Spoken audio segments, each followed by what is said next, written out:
Hello dear student. Chhattisgarh board कक्षा 10वीं विषय गणित के लिए आज हम एक नया वीडियो लेकर आए हैं, जिसके अंतर्गत विगत 5-6 वर्षों में जो बोर्ड द्वारा परीक्षा ली जा रही है कक्षा 10वीं गणित के लिए, जिसमें हमारे पास प्रश्न पत्र में विभिन्न प्रकार के ABC सेट होते हैं। उसके अंतर्गत कई प्रकार के प्रश्न होते हैं, जैसे बहुविकल्पीय, खाली स्थान भरो, सत्य सत्य, उचित संबंध, 2, 3, 4, 5, 6 अंक वाले प्रश्न। तो आज के इस वीडियो में हम उस प्रश्न पत्र जो 5-6 वर्षों का बोर्ड पेपर में आया हुआ है विगत, उसके 3 अंक वाले प्रश्न का यहाँ पर हम हल करेंगे। इससे पहले हमने अपने पुराने वीडियो में जो बहुविकल्पीय प्रश्न है, खाली स्थान भरो है, सत्य असत्य और 2 अंक वाले प्रश्न का 1, 2 और 3 भाग, ये हमने पूर्ण कर लिया है। ठीक है, मतलब इसका वीडियो बन चुका है।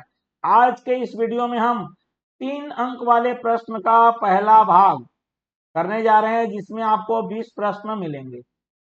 ठीक है, चूंकि वीडियो काफी लंबा हो जाएगा इसलिए 20 प्रश्न कर रहे हैं।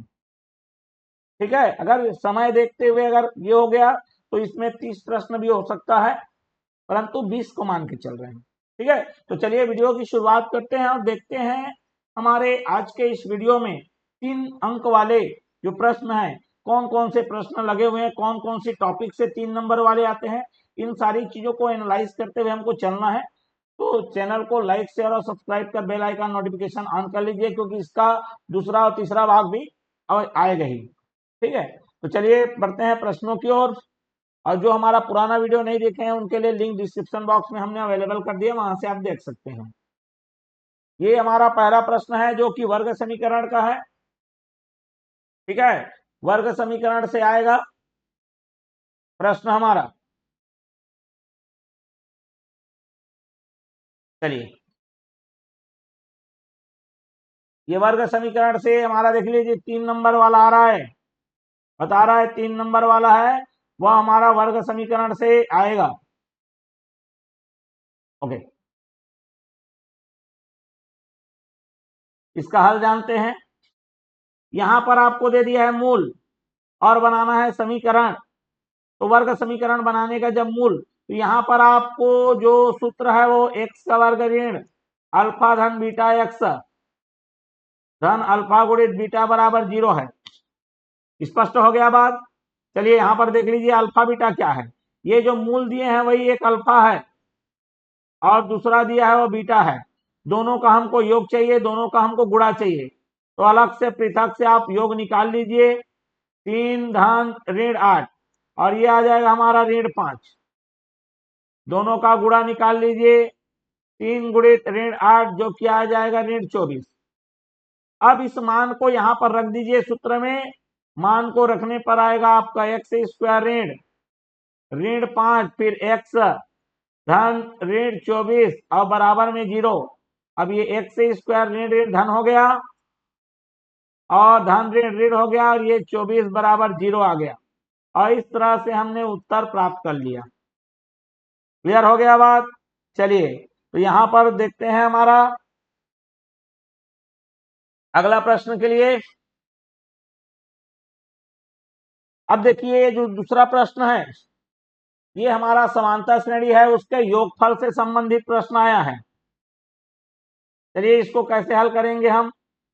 यहां पर देख लीजिए 11 धन 13 धन 15 धन 17 कहां तक जाएगा, ये 14 पदों का योगफल निकालना है। तो यहां पर ए दे दिया है आपको 11, डी आ जाएगा 13 ऋण 11 बराबर 2 और एन का मान है 14। तो हमको चाहिए योग। ठीक है, 14 पदों का योग चाहिए। तो एस एन पदों का योग का सूत्र क्या होता है, एन बटे 2, 2a धन एन माइनस 1 इंटू डी। मान को रखते जाइए।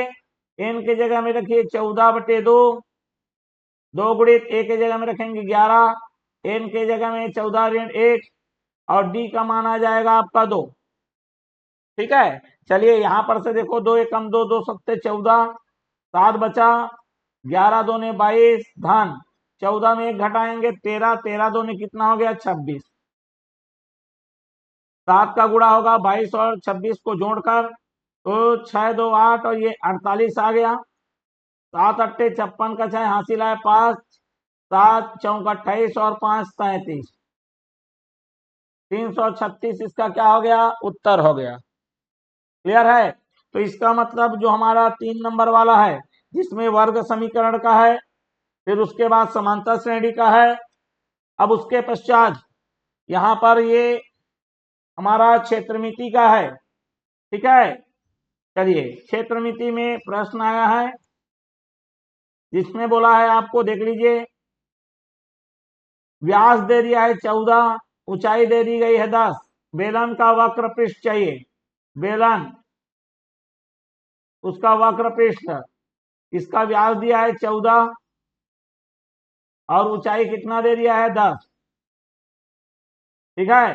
तो चलिए लिख दीजिए, व्यास जिसको डी बोलते हैं 14 सेंटीमीटर, तो इसकी त्रिज्या क्या हो जाएगी 7 सेंटीमीटर। क्लियर है। यदि आप व्यास को नहीं बदलेंगे तो भी आपका उत्तर आ जाएगा, त्रिज्या आप नहीं निकालेंगे तो भी। इसी प्रश्न के लिए बता रहा हूं, अगर आपको आयतन बोलेगा तो भी निकाल सकते हैं, वो तो निकालना पड़ेगा, नहीं निकालेंगे तो भी उसके लिए सूत्र है, लेकिन फिलहाल आप जैसा आपको उचित लगे, मैं दोनों में बताऊंगा। ऊंचाई का मान कितना आ गया 10 सेंटीमीटर। चलिए क्या है, वक्र पृष्ठ का क्षेत्रफल, वक्र पृष्ठ का क्षेत्रफल का क्या सूत्र है, 2 पाई आर ए। अब यहां पर इसको हम लोग pi into D into H भी लिख सकते हैं, क्योंकि 2 गुणित आर होता है हमारा व्यास, 2 गुणित त्रिज्या बराबर व्यास होता है, क्योंकि व्यास दिया है डायरेक्ट निकाल सकते हैं, ये बताना चाह रहा था। तो देखो पाई का मान रख दीजिए 22/7, फिर उसी को आधा करके फिर उसी को गुणा करने का कोई मतलब नहीं है। डी का मान डायरेक्ट रख दीजिए 14 और एच का मान रख दीजिए 10, 22 दूने 44 और 10। ठीक, अब ये इस तरह से आ जाएगा मेरे पास, और यह क्षेत्रफल है इसलिए आएगा ये सेंटीमीटर का वर्ग आएगा, बिल्कुल लिखना मत भूलिए। ठीक, क्लियर हो गया बात। चलिए बढ़ते हैं अगले प्रश्न के लिए।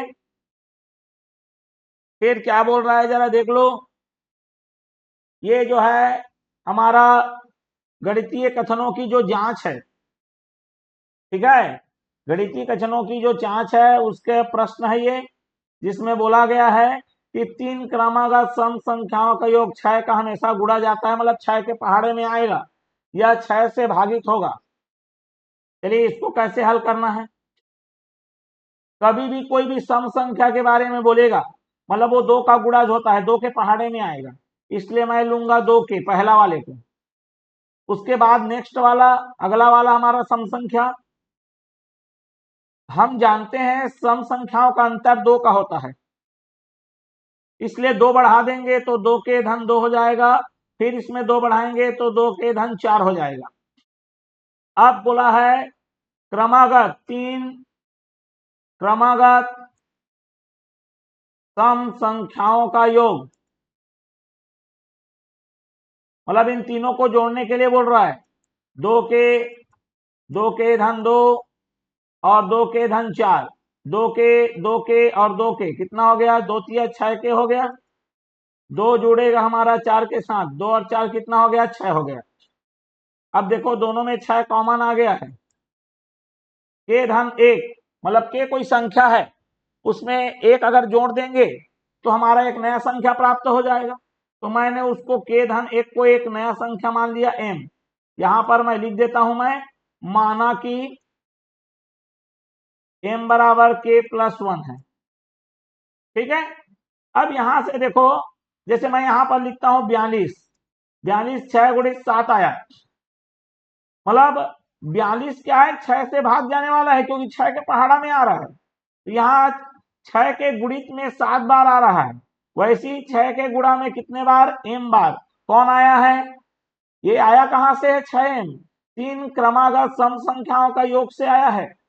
अतः हम कह सकते हैं कि जो 3 क्रमागत सम संख्याओं का योग है, 6 के गुणा के रूप में उत्तर दे रहा है।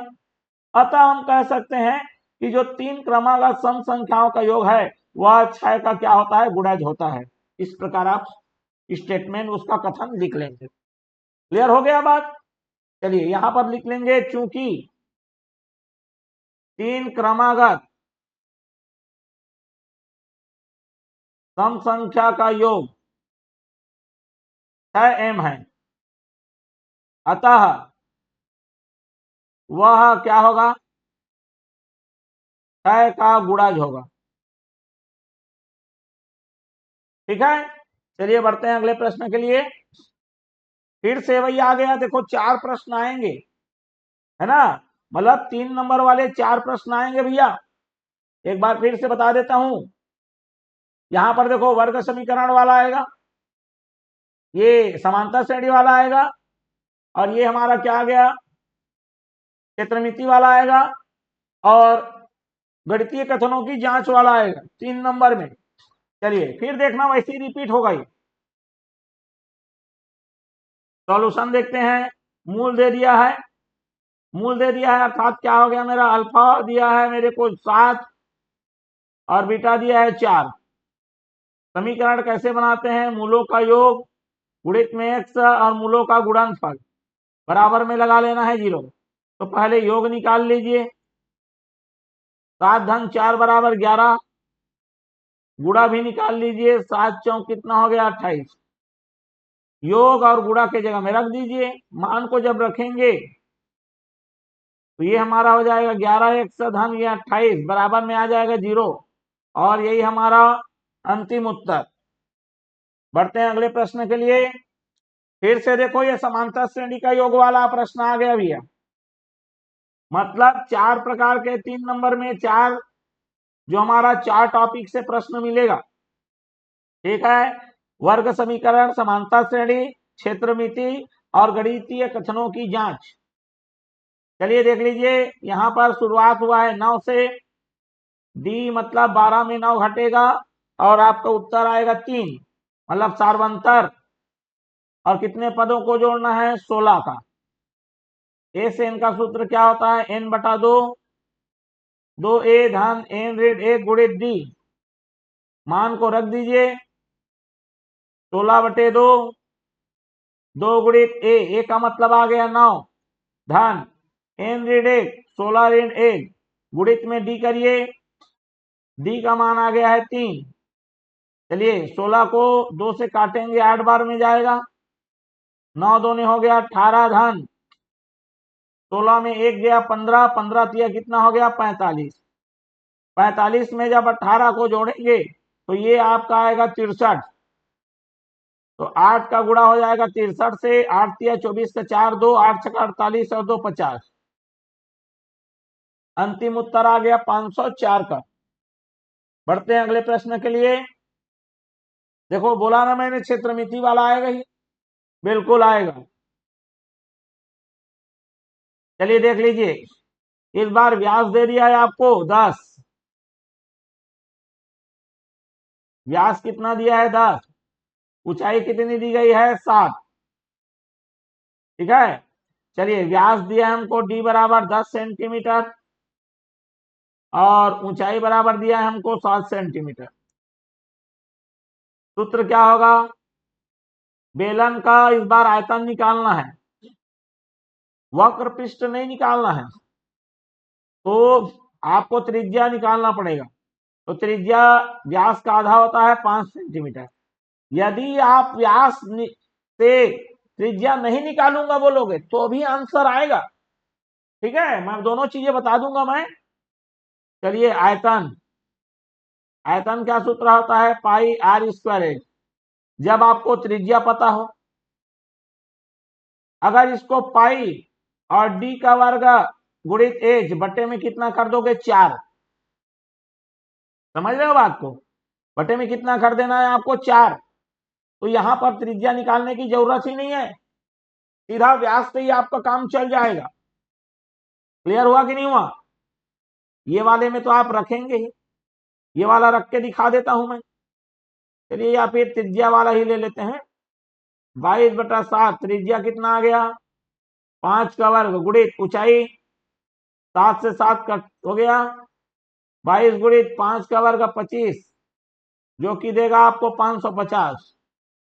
बिल्कुल नहीं भूलना भैया सेंटीमीटर में घात 3 लगाना आयतन है। देखो यहां से भी करके मैं बता देता हूं पाई का मान 22/7 डी का वर्ग माने 10 का वर्ग बट्टे में 4 गुणित त्रिज्या 7 सॉरी ऊंचाई 7 ये 10 का वर्ग 100 ये 25 ही आएगा 22 गुणित 25 कहीं से भी करो आंसर आएगा आपका। ठीक क्लियर हो गया बात। चलिए तो बढ़ते हैं अगले प्रश्न के लिए। फिर देखो आ गया क्या आ गया हमारा गणितीय कथनों की जांच, लेकिन प्रश्न अलग है। आदमी को लोग यार सर वही तो टॉपिक है क्या करूंगा है वही वही सुन के क्या करूंगा कान मेरा कंझा जा रहा है बोलेगा।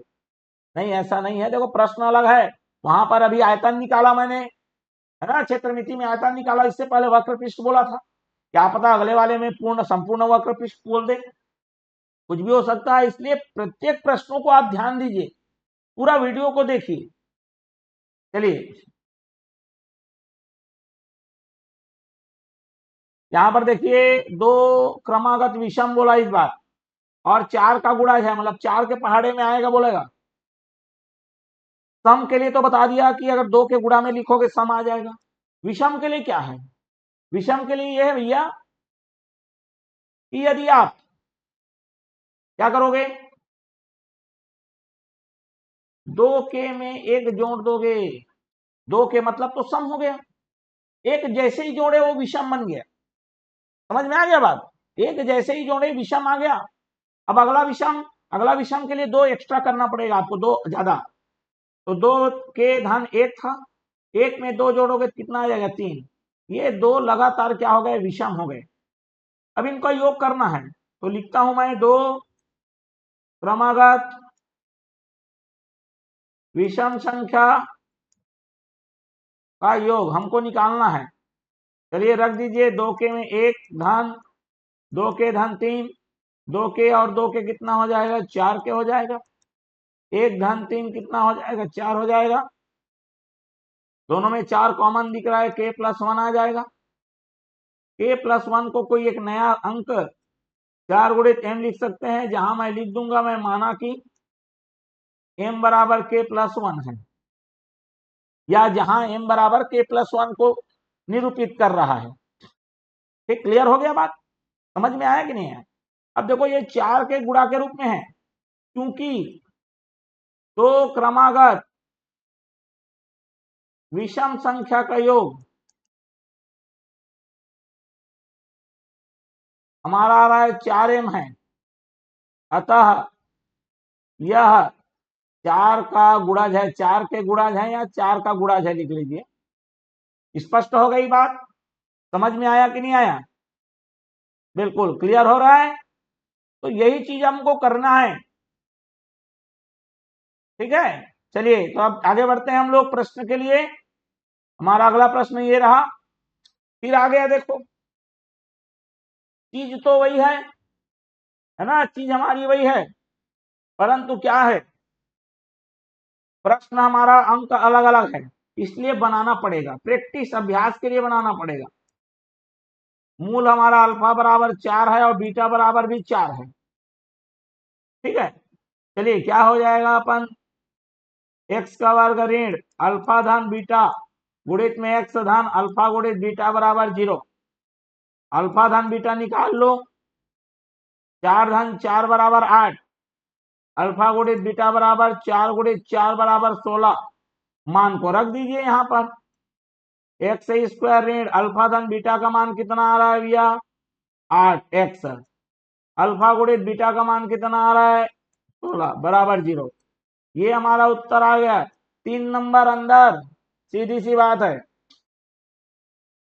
बढ़ते हैं अगले प्रश्न के लिए। देखो फिर से आ गया पदों का योगफल, मतलब पैटर्न वही चलेगा, क्या क्या वर्ग समीकरण, समांतर श्रेणी का योग, या समांतर श्रेणी का कोई प्रश्न आ सकता है, क्षेत्रमिति आएगा, गणितीय कथनों की जांच आएगा, ठीक।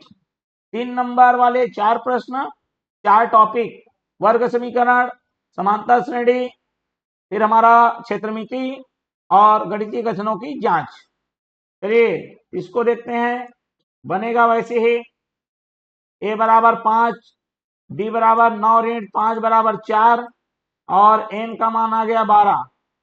Sn n पदों का योग n/2, 2a धन n ऋण 1 गुणित d, मान को रख दीजिए 12/2, 2 गुणित a का मान कितना आ गया 5 धन 12 ऋण 1 गुणित d में करेंगे तो 4 आएगा। काट दो इसको भैया, 2 छक्के 12 होता है, 2 पंचे 10, ये 11, 11 गुणित 4, 11 चौक 44 और 10 54 हो जाएगा। 6 चौक 24 का 4 हासिल आया 2, 6 चौक 6 पंचे 30 और 2 32, 324 इसका उत्तर आ चुका है। चलिए बढ़ते हैं अगले प्रश्न के लिए। देखो फिर से आ गया वही, मतलब ये उसी वर्ष का, ठीक है, हमारा क्या है, किसी अन्य स्टेट का है। देखो भैया यहाँ पर ये संपूर्ण पृष्ठ बोला, देखो बोला था ना मैंने ऐसे कुछ आ जाएगा बोल के, मेरे को आशंका लग रहा था। चलिए बेलन का क्या क्या दिया है, फिर इसमें भी व्यास दिया है 12 और ऊंचाई, ऊंचाई दिया है आपका 14, ठीक है। चलिए आपको व्यास दिया है 12 सेंटीमीटर, त्रिज्या कितनी हो जाएगी आधी उसकी 6 सेंटीमीटर, ऊंचाई दे दी गई आपको 14 सेंटीमीटर। क्या होता है संपूर्ण पृष्ठ, बेलन का संपूर्ण पृष्ठ क्षेत्रफल बराबर क्या होगा, 2 पाई आर, आर धन एच। क्लियर हो गया। चलिए तो बनाएं, 2 गुणित पाई का मतलब 22/7 गुणित त्रिज्या का मतलब 6 गुणित यहां पर 6 धन कितना आ जाएगा 14, ठीक है। चलिए ये तो कटने वाला नहीं है लग रहा है, 2 गुणित 22/7 गुणित 6 गुणित 14 और 6 कितना हो गया 20, ठीक है। अब यहां देखो कैसे गुणा करेंगे, किसी को भी किसी से गुणा कर दो, ठीक। चलिए यहाँ पर 6 दूने 12 हो गया 12 और 12 दूने 24 हो गया, 24 दूने 48 का 8 हासिल है 4, 24 दूने 48 और 4 52 आ गया, 5280 बटे में क्या करेंगे आप 7, ठीक है। यदि दशमलव मिलाना है तो इसको भाग कर लीजिए, 7 सते 49 3 बचा, 7 पंचे 35 3 बचा, 7 चौक 28 2 बचा और 7 दूने लगभग 14 के बराबर आएगा ये, ठीक है। फिर से एक बार गुणा कर सकते हैं, देख लो यहाँ पर 2 छक्के 12 दूने 24, 24 का गुणा करेंगे 22 के साथ तो क्या हो जाए 24 दूने 48 हासिल 4, 24 दूने 48 4 52। ओके क्लियर है, कुछ होगा कैलकुलेशन में तो देख लेंगे थोड़ा सा, ठीक है। यहाँ पर हाँ, यहाँ पर एक चीज और गौर करेंगे भैया, सेंटीमीटर में वर्ग डालना है क्योंकि क्षेत्रफल बोला है, ठीक। चलिए बढ़ते हैं अगले प्रश्न के लिए। फिर देखो आ गया वही सिद्ध करने वाला, गणितीय कथनों की जांच वाला। चलिए इस बार क्या बोला है, एक विषम संख्या का वर्ग विषम ही होता है, हमको बताना है। चलिए कोई बात नहीं, मैंने बताया था विषम का मानक रूप 2 के गुणा में रखिए +1 करिए और यह विषम का मानक रूप है। मतलब कोई भी अगर विषम बनाना है, मतलब 2 के गुणा में रहेगा और एक अतिरिक्त रहेगा तो समझ जाना कि वो विषम का रूप है।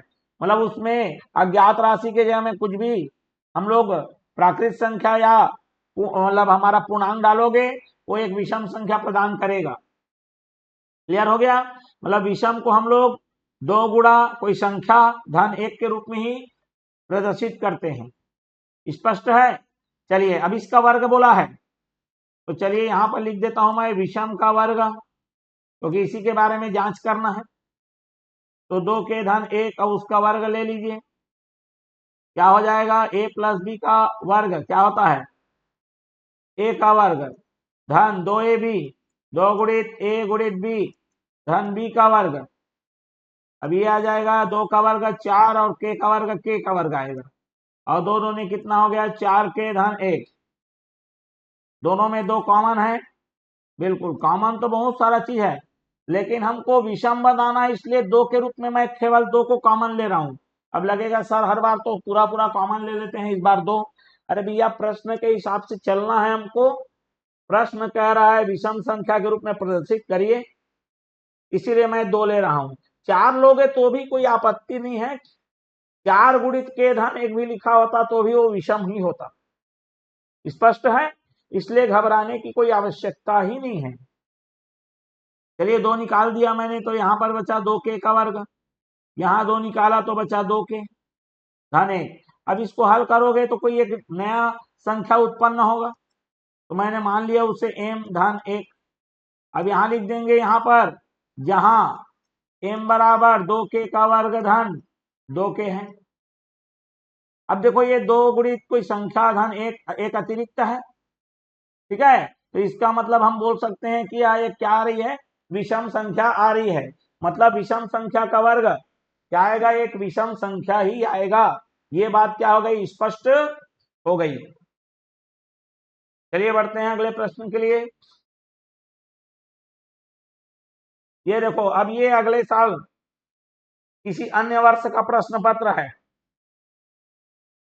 क्योंकि यहां पर समीकरण निकालने को नहीं बोला, मूलों की प्रकृति बोला है, लेकिन वर्ग समीकरण का ही प्रश्न है ये। मतलब 3 नंबर वाले में वर्ग समीकरण से संबंधित प्रश्न आएंगे।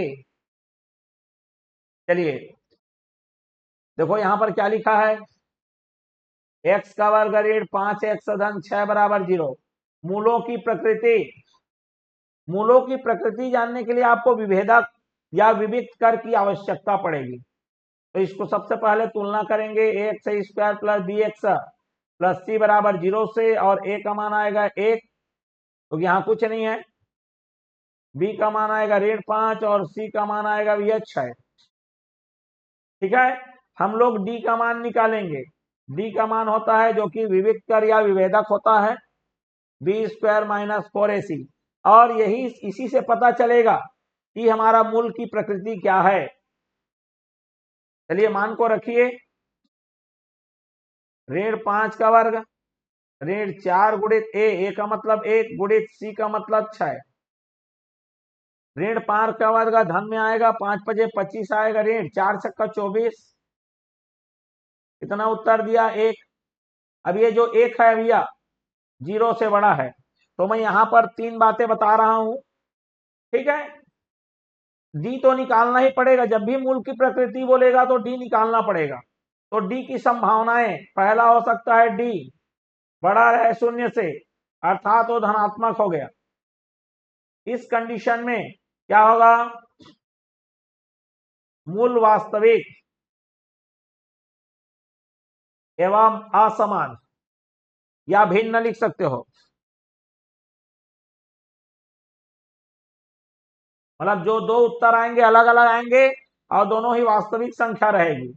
दूसरा ऐसा भी हो सकता है कि डी करेक्ट 0 आ जाए, तो क्या लिखना है, मूल वास्तविक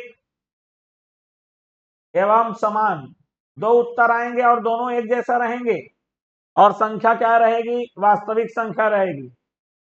तीसरा है डी छोटा हो जाए 0 से, छोटा हो जाए 0 से मतलब ये जो मान आ रहा है आपका ऋणात्मक आ जाए। तो इस परिस्थिति में हमको बताना है कि मूल है मेरा अवास्तविक है, ठीक है, लेकिन अलग अलग आएगा, भिन्न आएगा, ठीक है, अलग अलग आएगा लेकिन अवास्तविक आएगा। स्पष्ट हो गया बात। चलिए तो देखते हैं हम लोग यहां पर कौन सा कंडीशन को आ रहा है, पहला धनात्मक आ रहा है, तो यहां पर लिखना है चूंकि डी बराबर आ रहा है 1 के, जो कि बड़ा है 0 से अर्थात धनात्मक है, अतः हम बोलेंगे मूल वास्तविक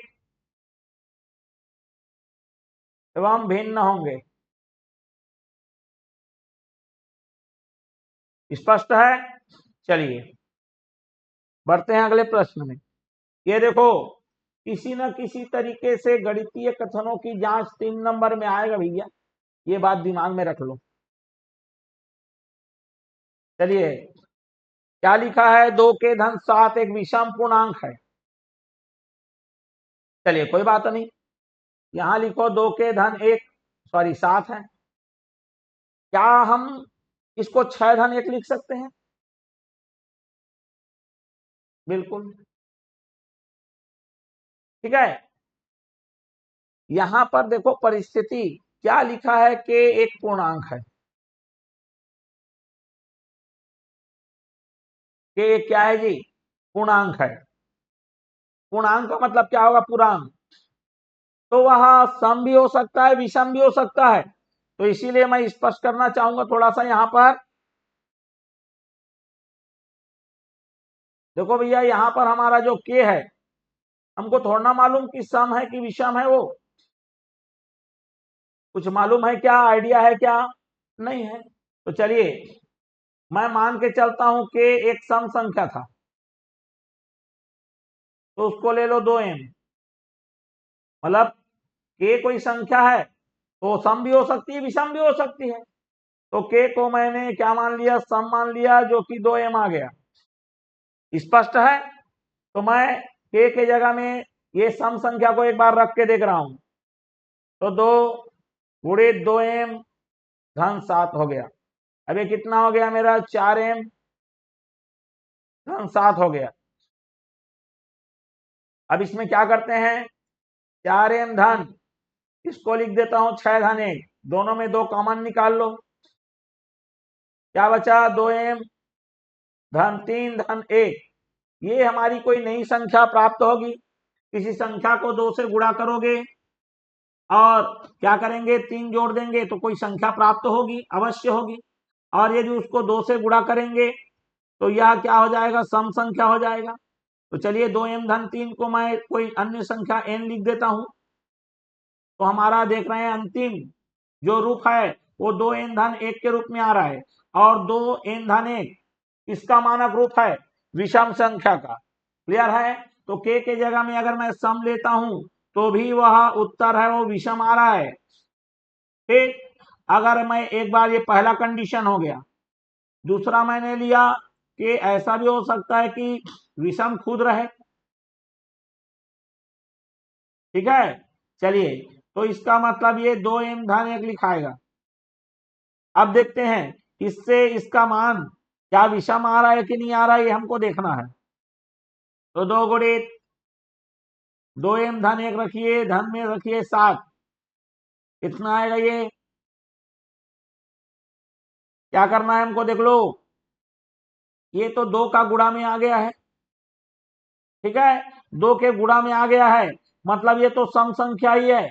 तो क्या इसको मैं 2m धन 1 धन 6 धन 1 लिख सकते हैं क्या? बिल्कुल। अब इन दोनों को देखो, दोनों में 2 कॉमन है, 2 बाहर निकाल लो। क्या बचा?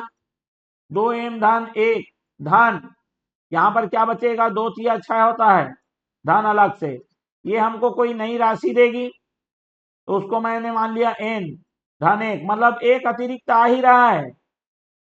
ठीक है, तो हम लोग के जगह में सम रखो चाहे विषम रखो, उत्तर हमेशा 2n धन 1 2n धन 1 ही आ रहा है, जो कि हमारा एक विषम संख्या का मानक रूप है।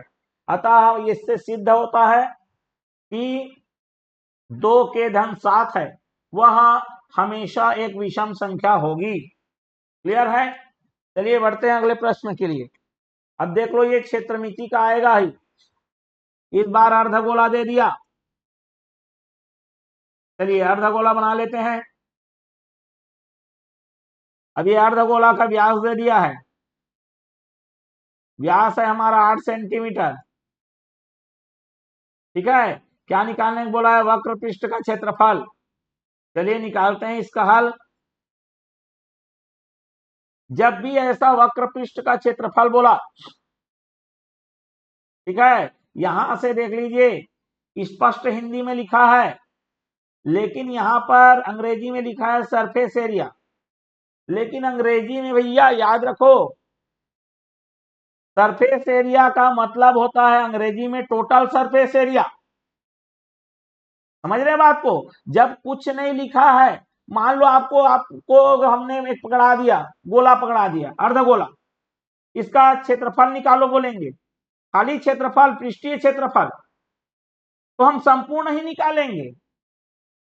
समझ रहे हो बात को? तो अंग्रेजी वर्जन में अगर सरफेस एरिया लिखा है, ठीक है, अगर खाली पृष्ठीय क्षेत्रफल लिख दे देता, हिंदी में तो चलिए वक्र पृष्ठ लिखा है, लेकिन अंग्रेजी वाले कंफ्यूज होंगे क्योंकि सरफेस एरिया लिखा है, और सरफेस एरिया का मतलब ये माना जाता है संपूर्ण क्षेत्रफल, टोटल सरफेस एरिया माना जाता है। समझ रहे हो बात को? तो यहां पर अंग्रेजी वर्जन वालों के लिए थोड़ा सा कंफ्यूजन है। चलिए कोई बात नहीं, हमको हिंदी में सुस्पष्ट दिया है ना, हमको हिंदी में देख रहे हैं। अभी अंग्रेजी में अगला हमारा चल रहा है, वो अलग वीडियो बन रहा है। यहां देख लीजिए, व्यास का मान दिया है आपको 8 सेंटीमीटर, त्रिज्या बराबर है 4 सेंटीमीटर।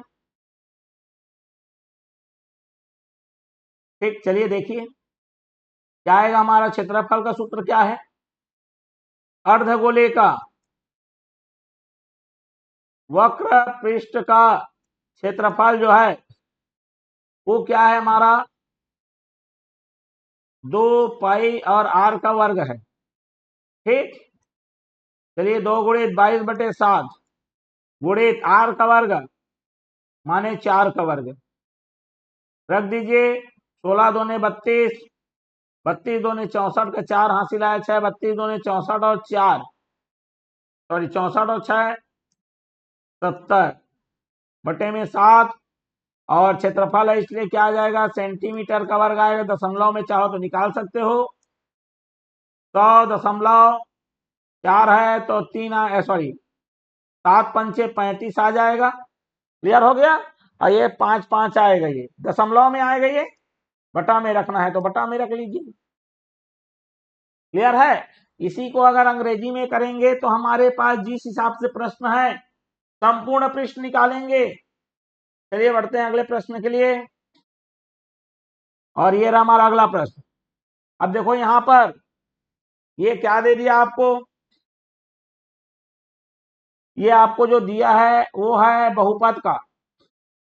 ठीक है, या तो बहुपद आएगा या तो वर्ग समीकरण आएगा। स्पष्ट है? चलिए हल निकालते हैं। अब यहां पर पहले से बता दिया है गुणनखंड है। ठीक है, अगर 0 आता है तो गुणनखंड है बोलते हैं, शेषफल 0 आता है तो गुणनखंड है बोलते हैं। लेकिन अब पहले से बता दिया है कि गुणनखंड है, मतलब शेषफल 0 आएगा ही आएगा।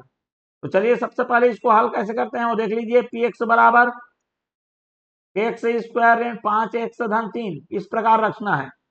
और जिसको गुणनखंड बोला है उसको तो सबसे पहले 0 के ही बराबर रख लीजिए, और यहां से अज्ञात राशि का मान निकाल लीजिए।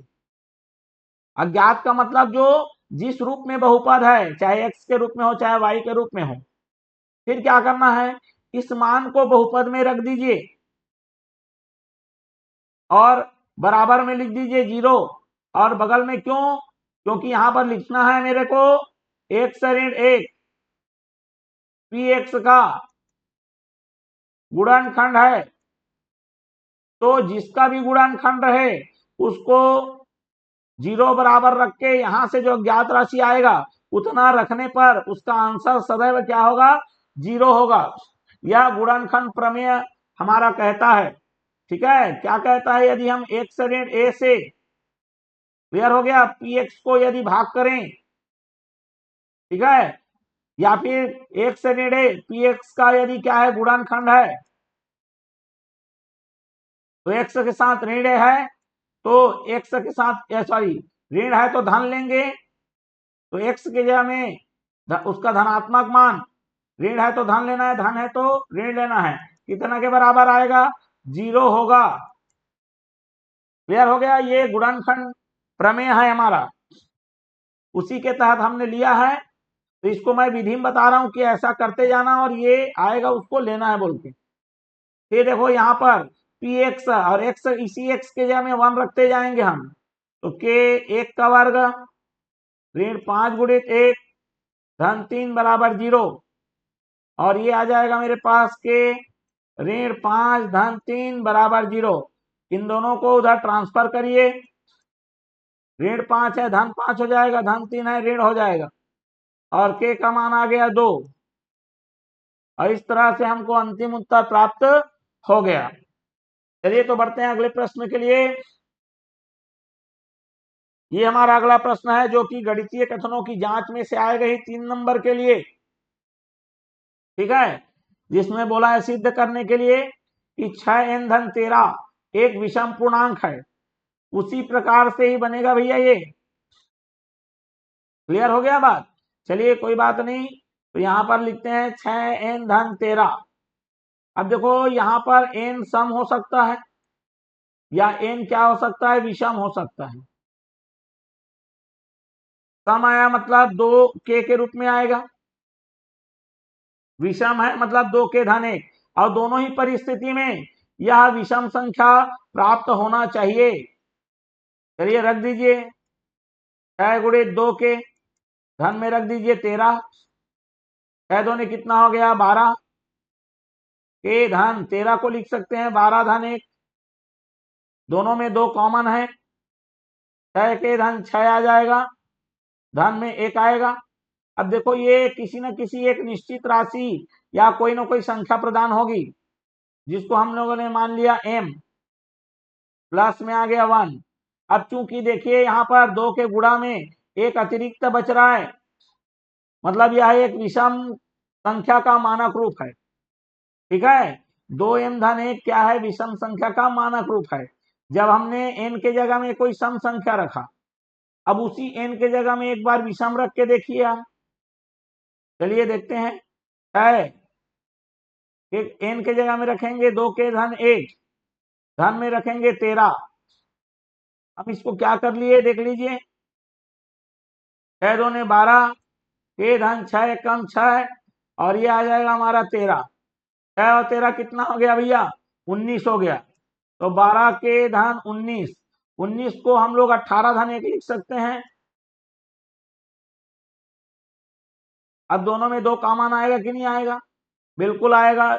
यहां पर आ गया 6 के धन 9 और धन 1, ये देखो ये कोई एक हमारा अन्य राशि आएगा, नया संख्या, जिसको मैं m मान लेता हूं, ठीक।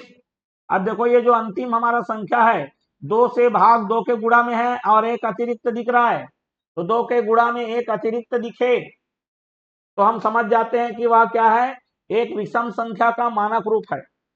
अतः सिद्ध हो गया कि यह क्या है, एक विषम संख्या है। स्पष्ट है? चलिए बढ़ते हैं अगले प्रश्न के लिए। ये रहा हमारा अगला प्रश्न। हमारा अगला प्रश्न क्या है, जरा देख लीजिए। ये बहुपद का है, इसमें भी वही गुणनखंड बता दिया, मतलब ये उसी वर्ष का दूसरा कोई सेट का प्रश्न है, समझ लीजिए। चलिए हल करते हैं। कैसे हल होगा, सबसे पहले पी एक्स का मान लिखिए, तो आ गए एक्स स्क्वायर धन के एक्स धन 2, फिर जिसका जो गुणनखंड है उसको 0 के बराबर रख लीजिए, और यहां से अज्ञात राशि का मान निकाल लीजिए। इस अज्ञात राशि को का मान जो भी आया है, मतलब एक्स के जगह में उतना रखोगे, तो यहां पर हमको लिखना है एक्स ऋण 1 पी एक्स का गुणनखंड है, ठीक है। अतः पी के जगह में 1 रखोगे तो क्या उत्तर प्राप्त होगा, 0 प्राप्त होगा, ठीक है, गुणनखंड प्रमेय से। तो एक्स के जगह में आपको क्या रखना है, 1 रख देना है, तो कितना आ जाएगा, 1 का वर्ग धन के गुणित 1 धन 2 बराबर 0, और ये आ जाएगा 1 धन 2 3, के का गुणा होगा 1 से तो के आएगा बराबर 0, पक्षांतर करोगे तो के का मान आएगा ऋण 3। स्पष्ट हो गया बात? चलिए बढ़ते हैं अगले प्रश्न के लिए। अब ये देख लो भैया, ये आ गया मूलों की प्रकृति पर, मतलब वर्ग समीकरण का आ गया। ठीक है, चलिए तो देखते हैं कैसे बनेगा ये। चलिए, यहां पर मूलों की हमारी क्या बोली है, प्रकृति बोला गया है। क्लियर हो गया, मूलों की प्रकृति। तो मूलों की प्रकृति का जरा देख लो क्या है हमारे पास। सबसे पहले प्रश्न लिखिए, 4x का वर्ग ऋण x धन 1 बराबर 0। अब इसको तुलना करेंगे हम मानक समीकरण ax square plus bx plus c बराबर 0 से। तो a का मान आ गया 4, b का मान आ गया ऋण 1, कुछ नहीं मतलब 1 है, c का मान आ गया 1। मूल की प्रकृति जांच करने को बोला है। ठीक है, इसके लिए हमको विभेदक या विवेक कर की जरूरत पड़ेगी। तो d बराबर क्या होता है, बी स्क्वायर माइनस 4ac। ठीक है, मैंने इससे पहले इसी वीडियो में ही कुछ देर पहले सुस्पष्ट किया था डी क्या होता है बोल के, क्या क्या कंडीशन होते हैं। ठीक है, जो इसी वीडियो को डायरेक्ट देख रहे होंगे वो पिछला थोड़ा सा बेक कर लेंगे। मान को रख दीजिए, ऋण 1 का वर्ग ऋण 4 गुणित a गुणित c का मतलब 1 का वर्ग 1 ऋण 4 चौक 16, उत्तर आया ऋण 15। अब ये जो ऋण 15 है ऋणात्मक आ गया, मतलब शून्य से छोटा हो गया। तो चूंकि लिखना है d बराबर ऋण 15 आ गया जो कि छोटा है शून्य से अर्थात ऋणात्मक, अतः मूल अवास्तविक होंगे एवं भिन्न होंगे। ठीक है, 3 कंडीशन होता है। पहला d बड़ा है 0 से, तो यहां पर क्या रहेगा, वास्तविक एवं भिन्न। दूसरा d बराबर 0 हो जाता है, अगर 0 आ जाए तो बोलेंगे वास्तविक एवं समान। तीसरा d का मान यदि छोटा हो जाए अर्थात ऋणात्मक हो जाए तब हम बोलेंगे अवास्तविक एवं भिन्न। कुछ देर पहले ही बताया था मैंने। ठीक, चलिए बढ़ते हैं अगले प्रश्न के लिए। और ये रहा हमारा अगला प्रश्न। हमारा अगला प्रश्न देखिए, क्षेत्रमिति से संबंधित आ गया। अब यहां पर देखो संपूर्ण पृष्ठ बोला है, टोटल लिखा। ठीक है, अब लगेगा सर वो तो टोटल लिखा है ना इसलिए निकाल रहे हैं, नहीं ऐसा नहीं है।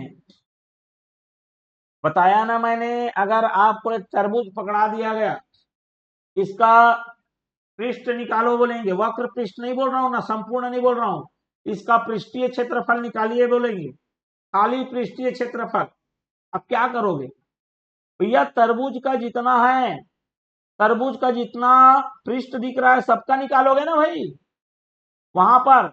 हाँ, लेकिन हमको अगर मैंने इसको बोल दिया वक्र पृष्ठ ही निकालो, तो जो हरा हरा भाग रहता है केवल उसी का निकालोगे, मुड़ा का। चलिए कोई बात नहीं, इस पर हम बहस नहीं करते हैं, हमारा मुद्दा है प्रश्नों को हल करना। लेकिन ये बात को आप स्पष्ट करेंगे ना, याद रखेंगे, मैं तर्क देकर सही चीज को बता रहा हूं। चलिए यहां पर देखिए व्यास दे दिया है, व्यास दिया 10 सेंटीमीटर का। चलिए व्यास बराबर 10 सेंटीमीटर, त्रिज्या क्या हो जाएगी 5 सेंटीमीटर। सूत्र क्या होगा, संपूर्ण पृष्ठ का क्षेत्रफल, वो भी अर्ध वाले का ना, पूर्ण नहीं है, अर्ध गोले का संपूर्ण पृष्ठीय क्षेत्रफल बराबर क्या हो जाएगा 3 पाई आर का वर्ग, 3 गुणित 22/7 गुणित आर का वर्ग 5 का वर्ग। देख लो 22 का 5 का वर्ग मतलब 25 से करोगे तो आएगा मेरा 5501650, इसका उत्तर आएगा, आप गुणा कर लेना। ठीक है, क्योंकि यह क्षेत्रफल है इसलिए सेंटीमीटर के वर्ग में आएगा। अगर आपको दशमलव में चाहिए तो 7 दूनी 14, 2 बचा, 7 से 21 4 बचा, 7 5 6 35, 5 बचा और 7 सते 49, दशमलव में इस प्रकार आएगा भैया। क्लियर हो गया बात? तो चलिए इस तरह से आज का ये जो वीडियो है हमारा, ठीक है, इसमें काफी हमारा समय भी हो गया है, ठीक है। तो हम लोग इसमें का जो 3 अंक वाला प्रश्न है, आज इसका पहला भाग हमने किया है इसका, और जिसमें 20 प्रश्न हमने कर लिए। इसके अगले वाले भाग में हम फिर से 20 करेंगे, फिर अगले वाले भाग में फिर से 20 करेंगे, और ये 3 पार्ट में कंप्लीट होगा। तो जो हमारा पुराना वीडियो नहीं देखे हैं उनके लिए लिंक डिस्क्रिप्शन बॉक्स में है। अगर आगे आप देखना चाहते हैं तो चैनल को लाइक शेयर और सब्सक्राइब कर लीजिए, साथ ही साथ बेल आइकन नोटिफिकेशन ऑन कर लीजिए। तो चलिए अगला वीडियो लेकर आएंगे, तब तक के लिए धन्यवाद एवं नमस्कार। मिलते हैं अगले वीडियो में।